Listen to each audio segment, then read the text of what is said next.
l'annonce du chef de l'État de briguer un troisième mandat continue de susciter des réactions au sein de la classe politique, notamment celle de l'opposition.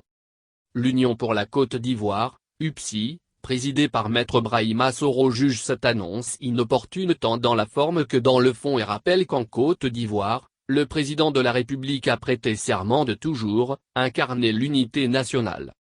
À l'occasion de la commémoration du 60e anniversaire de l'indépendance du pays, le président de la République, profitant de la traditionnelle adresse institutionnelle et républicaine à la nation, a choisi de répondre favorablement à ceux de ses partisans qui ont souhaité, au mépris de la Constitution, qu'il brigue un troisième mandat, afin qu'il continue de jouir des parts du gâteau, des marchés et des avantages qu'il s'octroie, selon leur bon plaisir. Suite à cette annonce inopportune tant dans la forme que dans le fond, l'Union pour la Côte d'Ivoire, UPSI, rappelle qu'en Côte d'Ivoire, le président de la République a prêté serment de toujours incarner l'unité nationale, précise M. Soro dans une déclaration en notre possession.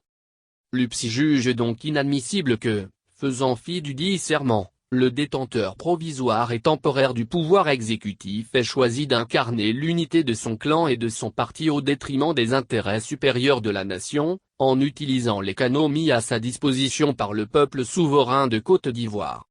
Le parti regrette qu'alors qu'il avait l'occasion de s'assurer une sortie digne en tenant un discours d'apaisement, notamment en libérant les prisonniers d'opinion et en ouvrant les bras de la mère patrie aux Ivoiriens que son régime a contraints à l'exil, le président de la République a choisi le chemin périlleux d'un troisième mandat, au demeurant anticonstitutionnel, en invoquant une curieuse force majeure fondée sur le fait que la jeune génération à laquelle il avait pourtant promis, le 5 mars 2020 à Yamoussoukro, devant le Congrès, la nation et le monde, céder le pouvoir, n'était composé en réalité que d'une seule personne, les autres étant, sans nul doute, manifestement incompétentes pour prétendre lui succéder. Notre pays ne pouvant aller dans le sens contraire de l'histoire, l'UPSI invite les Ivoiriens en général et les jeunes générations en particulier, à se préparer sereinement pour retirer pacifiquement à l'actuel locataire de la présidence la confiance du peuple conformément au serment qu'il a prêté, explique le président dans sa déclaration. L'UPSI rassure qu'il se tiendra aux côtés du peuple de Côte d'Ivoire pour assurer pacifiquement le nécessaire renouvellement du personnel politique ivoirien et offrir au pays une véritable alternative prenant en compte les aspirations profondes de toutes les couches sociales.